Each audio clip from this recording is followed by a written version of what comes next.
Wala nang maraming paligoy-ligoy pa, diretso sa punto na. Maiksi lang ang komentaryo, pero diretso sa punto. Maraming kuro-kuro, may tiwali, may totoo. Dito, sa puntong diretso tayo. Punto, diretso. Oh, mga kabunyog, mga kababayan, ayan, napaamin na ni Lacson, si JV Ejercito, na sa Senado nga at sa BICAM, tinapyas at nawala yung 74 billion pesos na PhilHealth budget. Ha? Sa interpelasyon sa Senado, tinanong ni Senador Lacson si Senador JV Ejercito, saan ba talaga nawala yung budget ng PhilHealth? Ni-realign yung 74 billion. Ang sabi ni JV Ejercito, pagdating sa galing sa House, nandyan pa yan. Pagdating sa Senado, nabawasan, naging 43 billion. Pagdating daw sa BICAM, talagang inalis na. Yan na. Chichis Escudero magpapaliwanag yan. Senado yan eh. Sa BICAM, si Chis Escudero din. Saka si Grace Po. Tapos si Saldico. Yun. Sila ang mga dapat magpaliwanag niyan. Malinaw na ngayon. Mga kabunyog, mga kababayan. Ito, puntuhan natin itong bagay na to. Kasi napaka-controversial nito. Sa 2025 budget kasi, yung DepEd kinaltasan ng sobrang budget. Yung PhilHealth inalis yung budget. Zero. Inalis talaga yung budget ng PhilHealth. Ngayon, ang sobrang pinalaki ay yung DPWH. Siyempre, yung mga flood control, saka infra. Ngayon, ang hamon ni Congressman Puno ng Kamara, ng House, sabi niya, pagkagaling ng lahat ng yan sa House, hindi pa ganyan yan. Pagdating sa Senado at sa BICAM, dyan na nagkaproblema yan. Ngayon, ilinaw na, sino ang may kagagawan yan? Magpaliwanag kayo, sino? Kaya ngayon, sa interpellation ng Senado, ang nakakaalam ng budget ng PhilHealth si JV Ejercito kasi siya yata ang ang Health Committee Chairperson ng Senate. Siya ngayon. Ngayon tinanong siya ni Lacson. Sabi ni Lacson, ito talagang si Lacson pagdating sa budget magaling ito. So sabi ni Lacson, pwede bang malaman kung ano ba ang nangyari diyan talaga sa realignment ng PhilHealth budget na 74 billion? Saan ba nangyari yan na binawasan yan o tinapyas yan? Sa House, sa Senate, sa BICAM? To what stage? Panuurin nyo ito, mga kabunyog, mga kababayan. My question first, Mr. President, is at what point during the budget deliberations of the 2025 budget was the 74 billion realigned to other items from the PhilHealth funds? BICAM, House version, or Senate version? Your Honor, Mr. President, sa House version po, nandun po, pero mas nabawasan sa atin ng konti, bahagya. Pero doon po sa BICAM talagang nawala Mas malaki. How much was realigned in the House version? And how much was realigned under the Senate version? And how much was realigned in the BICAM?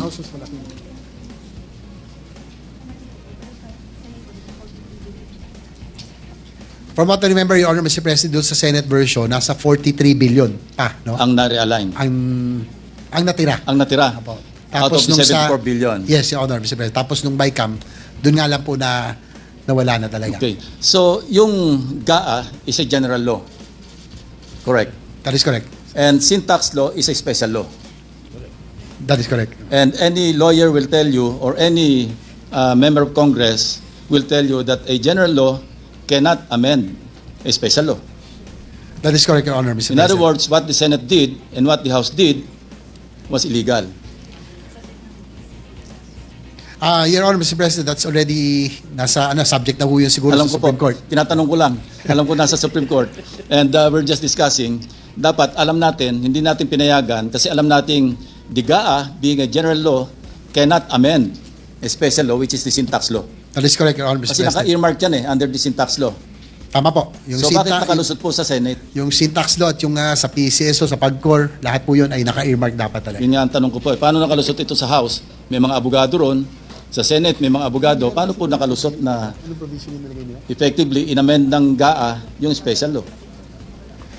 Yun nga po, Mr. President. You may not answer, Mr. President. Thank you very much. Sige. Di ba? Ang linaw. Ang sagot ni JV Ejercito, pagkagaling sa House, bawas na yan pero hindi pa ganun kalaki. Pagdating daw sa Senate, binawasan. Pero may natira pa. Mga ilan kaya? Tinanong ni Lacson. Mga 43 billion pa daw natira. Saan na talaga nawala yan? Pagdating daw sa BICAM, nawala na. Yun, nag-amina na ngayon. Nag-amina na. Ngayon, Ang BICAM, ang makapangyarihan na doon, si Chis Escudero, partner niya yung si Grace Poe, kasi Finance Committee si Grace Poe ng Senate. Siya yung namamahala sa budget, yung national budget. Pagdating naman sa House, si Martin Romualdez bilang speaker saka si Saldico, kasi Appropriations Committee si Saldico. Ang katapat ni Saldico sa Senado si Grace Poe. So sila talaga yung nag-ano diyan pagdating sa BICAM.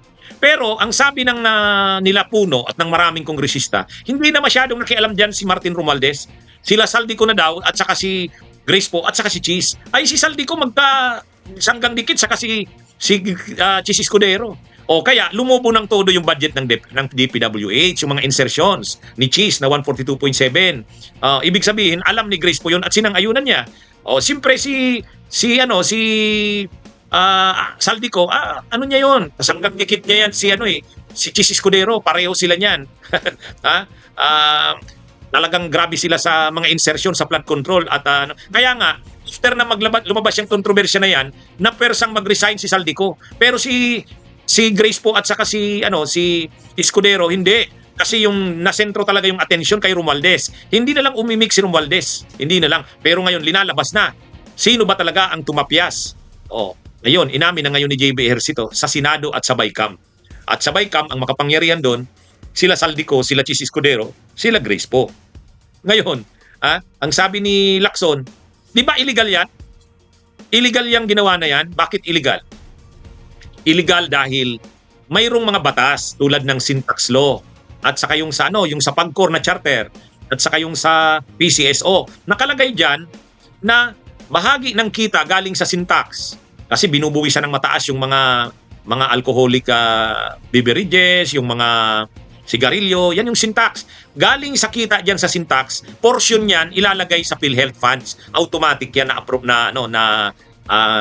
hindi pwedeng hindi sundin yan kasi nagkalagay sa batas. Yan yung isa sa mga sources ng funds ng PhilHealth. Yung syntax at saka yung PAGCOR magko-contribute doon. Nakalagay din yan. Ngayon, sa GAA, sa ginawa ng Senado, ng BICAM, at ng mga ilang galing sa House tulad nila Saldico, biglang binago yun. Hindi sinunod yun.